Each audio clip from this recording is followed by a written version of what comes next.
What's going on, guys? Veve Vision back with another video. Today we're going to be doing a buyer's guide to Veve. So we're going to be going over a few points that we think any new user or already existing user can benefit from. So stay tuned for the video. And we also have a seller's guide that was just posted probably a couple hours ago. And we have the daily video posted probably 4 hours ago. So let's get into the video.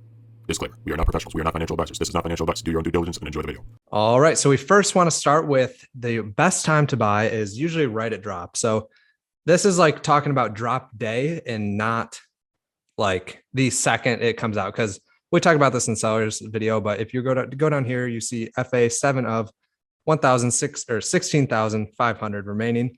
And usually if that number is high, like because the mints don't come out right away, then there's not going to be as many that people that have them to put on the market. So usually don't buy the second the market opens, but wait like few hours or 4 or 5 hours. Usually the prices start to come down a little bit, especially on these high mint collectibles. But yeah, the usually drop day is going to be the cheapest just because more people are just buying them to flip. So they're not really in the like collector's hands yet compared to like, say, So like some of the season 1 collectibles or season 2 collectibles are going to have more of those like people that actually want to hold them. So yeah.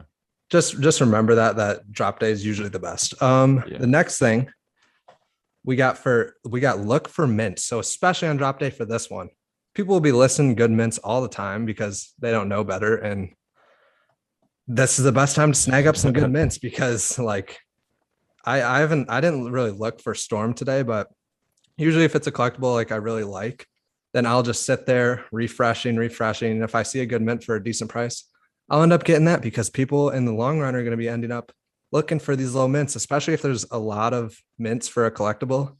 Then like a lot of people are going to have the collectible, but you're going to be the only one with like the number 50 collectible or like a low mint collectible. So they're going to look more like desirable in the future. Do you use the mint filter when you go for those, or do you just look at the floor price? I'll go into like, say I want this one. I'll go into market, and this is like on drop day. I'll search by listing date, and then I'll just keep refreshing there, and then I'll just know what the floor price is. Yeah. Before I looked at it, so I just know an idea of what the floor price is. I usually don't like pay too much over floor for a good mint, but I know some people definitely do. And like, say the 0.0086 goes up for 500 instead of, or like say it went up for 400 and the floor is 135. Then that would probably be a good deal because it's a mint in the tens and like people love those. So yeah. And you also get a bonus if your mint is 300 or under for the Master Collectors program. Sorry, my throat's dry. So next we have consider when you're buying something, consider if it's a Marvel or Disney or those are the biggest taxes. So we'll just leave it at those, but consider if it's a Marvel or Disney because they add on 6% to whatever you're trying to sell. So definitely keep that in mind because it's going to be 8.5% fee for whatever you sell instead of just a 2.5% fee. Yeah. If you're looking for like easy flips, you definitely have to keep that in mind for Marvel stuff because it makes it a lot harder and it makes the like profit you have to achieve to actually make any real profit a lot higher compared to other things where there's only the 2.5%. So definitely keep that in mind. Also, just to emphasize that on drop day, watch those mint numbers like Carter was saying, because that is super important. And the price, like do not buy when there's still like 10,000 that need to be delivered. Like that is a major mistake. But before you like know, like we talked about it a little bit in the other video too, but compare it to something so you know around what the price is going to be because especially for these Hitmonkey comics, we know that the mint was only 10,000 instead of 30,000. So when they started listing for like $20, I picked one up and then ended up being able to sell it for like 82 like seconds later. So because like go ahead. I was just gonna say because like people usually some users don't check the mints and don't check like stuff. They just are buying them knowing that they'll be able to make a little profit because like maybe their friend's done that or they've seen it on YouTube or something. So yeah, definitely relating to the appraisal idea and kind of comparing things to whatever they can be compared to in terms of the mint numbers available. They're like the type of, collectible or comic it is. you can always like calculate market price or market caps and try to figure out like what a certain collectible needs to be at in terms of its price to reach a certain market cap, because almost everything tops like 500,000, wouldn't you say? Like minimum Yeah, 250,000, but that's a definitely decent way to minimum that. gauge. Yeah. Yeah, yeah.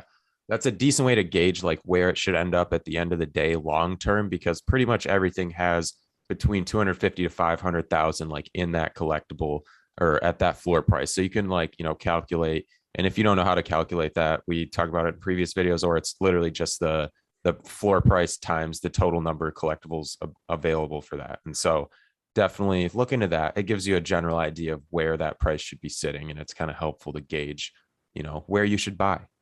Yeah. So um I just want to say don't FOMO, because that's, if anybody doesn't know what FOMO is, it's fear of missing out. So I even did this the other day because I saw the comics going up for the Fantastic Four first appearance of Doctor Doom. I looked it up and the real copies of these were going for thousands of dollars. So I was like yeah, I think it was like $6,000 or $7,000 for the real copy of this one. So I was like, okay, I need to get this one. And they were going up in price, up, and all the mints weren't issued. But I was like, shoot, I don't want to miss out on this because the real ones are going for so much. So I ended up buying. I mean, it wasn't much. It was only $4 over what it's at now. Just I knew they're going to come down, and I just had very strong FOMO, and I ended up buying it. So just wanted to add that. Then we got, for the last one, Ben made this point, and it's a really good point. So no, like any movies or any news getting released. So what did you do with the Slimer and Ghostbusters thing, Ben? So yeah, definitely like know when movies are being released. There's like the Throg movie coming out. We had the Ghostbusters recently. There's not like a movie about Throg coming out, but I swear There's a Thor movie coming where out. I he think should make an appearance. yeah, Right. Yeah. sometime next year. I think it's like before June. I don't know though. Yeah. So that like any new like Star Trek movie or literally any type of movies, but for like an example of a move I made like this is they were dropping the Ghost Trap. And so there was all the hype around how that would be animated. And it mentioned how this will be animated with the Slimer. So when you put them next to each other in the showroom, they will like interact and it'll like suck up the Slimer or whatever, like it does in the movie. And so based off from that, I was like, okay, there's no way I'm getting the Ghost Trap. What's a possible move that could be made here? Well, if people get the Ghost Trap, they're going to want to be able to use it with the Slimer. And so Slimer price is probably going to go up at least a little bit because people are going to be buying those to use them with their Ghost Trap. And since there's like 1,000 of those, unless they already have a Slimer, which I'm guessing a lot of people don't, they'll probably buy up that Slimer floor. And so I bought a Slimer like 60 or something, or 60 to 90. And then like the day after, sure enough, the price for that shot up and I sold and I like doubled my like, gem investment, which it isn't anything crazy. But if you would have done that with like, 100 Slimers, you could have made a lot of gems. And it's just kind of just know those things. Like if things are animated, know that, because a lot of the community isn't aware of when things are animated. And then there's like this late FOMO pump of like the Labicorn. For some reason, nobody knew the Labicorn was animated. I don't know how, but it literally like said it in the article, but a bunch of people didn't know. And then there was like this random pump after market because people found out, oh, this is animated, it'll be more valuable. So no stuff like that. It definitely plays into the value and like their market price. And I think a lot of new users don't know this is animated still. And if not, they'd probably pick one of these up. But yeah. I think I don't really know what else we got. Anything else you can think of? Yeah, I mean, definitely there's like certain days of the week I feel like the market is down too. Oh, true. I feel like the market, is usually down on drop days. I feel like it'll pump. Yeah, like usually like an hour or two before, the market will usually go down a little bit because people are trying to get the gems for the drop. And then after drops, it'll typically pump.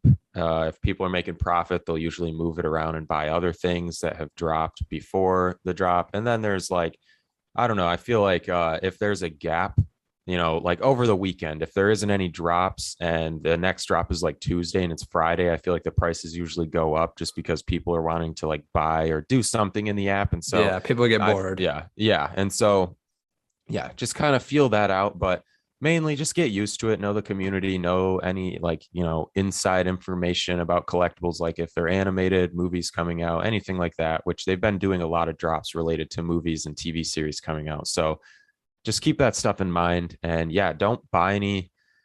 I don't know. I've really been trying not to buy stuff just because hype around it. Like buy things that you genuinely want to collect. And even if you aren't going to be able to sell it for a profit, you'll be happy holding it because you enjoy the product itself. Like that is definitely a major thing that I need to prioritize. Yeah, that's more. like huge. Yeah.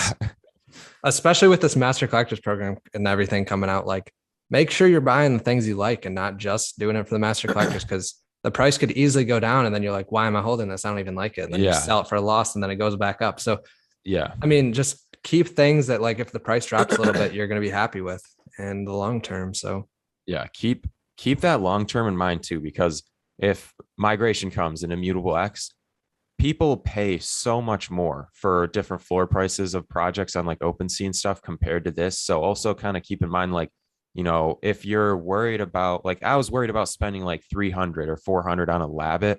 And then I was like, okay, if migration comes out, these are pretty cool. I feel like there will be a high demand from that whole audience, who are just now getting exposed to Veve. And so, yeah, that kind of like played into my decision of buying that. But that's